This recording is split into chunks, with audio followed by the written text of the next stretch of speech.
Hello'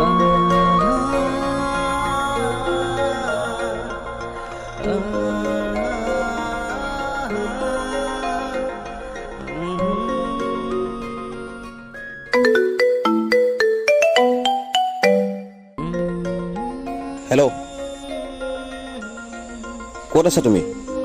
মই ঘৰতে আছো। কিয়? তোমাৰ লগত মোৰ কথা এটা আছে, জল্দি আহা ইয়ালৈকে। এতিয়া যাব নোৱাৰো, গধূলি 5টামান বজাত গ'লে হ'বনে? এটা ইমাৰ্জেঞ্চি কথা আছে, সোনকালে আহা ইয়ালৈকে। অ'কে বাবা, অ'কে। তুমি অলপমান ৱেইট কৰা, মই গৈ আছো।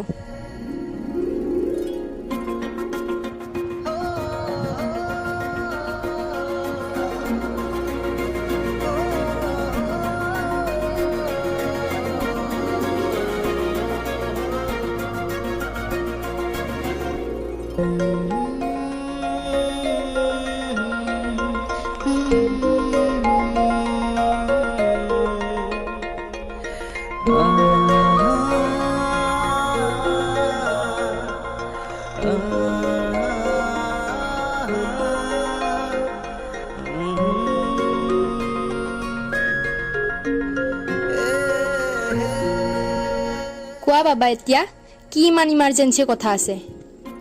এইখিনি জাগা হওঁতে তোমাৰ ইমান সময় লাগেনে? চৰি। মই তোমাক কথা এটা ক'ব বিচাৰোঁ। কি কথা কোৱা?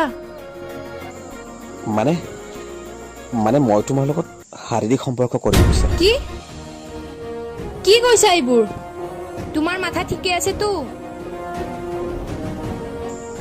মই সঁচা কথাই কৈছোঁ, আৰু মোৰ মাথাও ঠিকে আছে। এতিয়া কোৱা, তুমি মোৰ প্ৰস্তাৱত ৰাজিনে? নাই নাই, মোৰ দ্বাৰা ইয়াক কেতিয়াও সম্ভৱ হ'ব নোৱাৰে। ঠিক আছে, তেতিয়াহ'লে এই ৰিলেশ্যনটো মোৰ দ্বাৰাও কণ্টিনিউ কৰাটো সম্ভৱ নহয়। কি? আমাৰ এই 3 বছৰৰ ৰিলেশ্যনশ্বিপ তুমি শেষ কৰোঁ বুলিয়ে কৰিব পাৰিবা নেকি? উপায় নাই। মই তোমাক বহুত ভাল পাওঁ, তোমাক এৰি মই থাকিব নোৱাৰো। এইটোৱেতো কথা, তুমি মোক কিমান ভাল পোৱা মই আজি বুজি পাই গ'লো। প্লিজ তেনেকৈ নকবা, এবাৰ ভাবি চোৱা। আই এম চৰি। প্লিজ মোক বুজিবলৈ চেষ্টা কৰা। তুমি সুখত থাকা, বাই।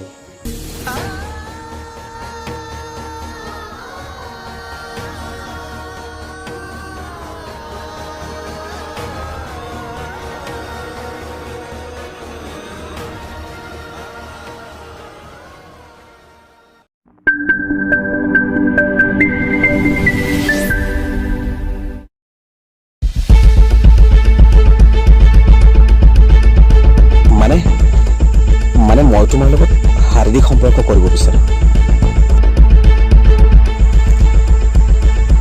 আৰু মোৰ মাথাও ঠিকে আছে। আই এম চৰি। উপায় নাই। তুমি মোক কিমান ভাল পোৱা মই আজি বুজি পাই গ'লো।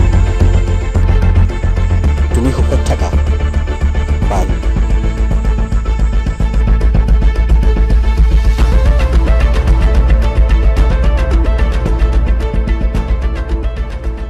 হেল্ল', মই কৈছোঁ, মই তোমাৰ কথাত ৰাজি।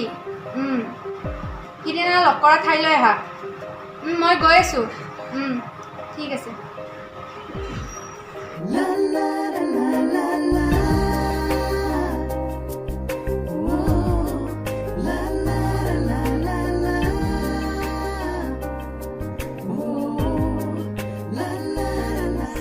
বাহ, আজিচোন মোতকৈ আগত আহিছা তুমি, কাৰণ কি? আজি অলপ সোনকালে আহিলোঁ। তোমাৰ লগত এদিন কথা নাপাতিলে, তোমাক এদিন নেদেখিলে দিনটো নেযায় যেন লাগে। মই তোমাক বহুত ভাল পাই পেলাইছোঁ। মই তোমাৰ কাৰণে সকলো কৰিবলৈ আছোঁ। এতিয়া তোমাৰ কথা। তুমি তাৰমানে মোৰ লগত ফিজিকেল ৰিলেশ্যন কৰিবলৈ এগ্ৰী হৈছা ন? মই তোমাৰ কাৰণে সকলো কৰিব পাৰিম। তুমি কেনেকৈ ভাবিলা মই যে এইটো কাম তোমাৰ লগত কৰিব পাৰিম? হেল্ল' ফ্ৰেণ্ডছ, মই তোমালোকক কৈছোঁ 4-5 মাহ ভাল পোৱাৰ পিছত শাৰীৰিক সম্পৰ্ক কৰাটো জৰুৰী নেকি?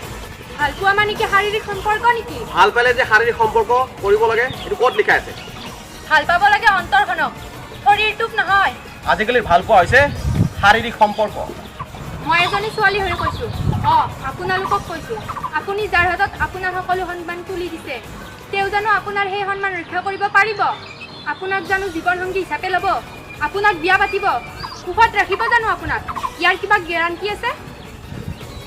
এইকাৰণে কৈছোঁ, কামবোৰ কৰাৰ আগত যদি এবাৰ ভাবি চোৱা তেতিয়াহ'লে তোমাৰ লগতে তোমাৰ ফেমিলিখন, তোমাৰ গাঁওখন, তোমাৰ সমাজখন এই বদনামৰ পৰা হাত সাৰিব। মই অনুৰোধ জনাইছোঁ, এইবোৰৰ পৰা দূৰত থাকক। জয় আই অসম।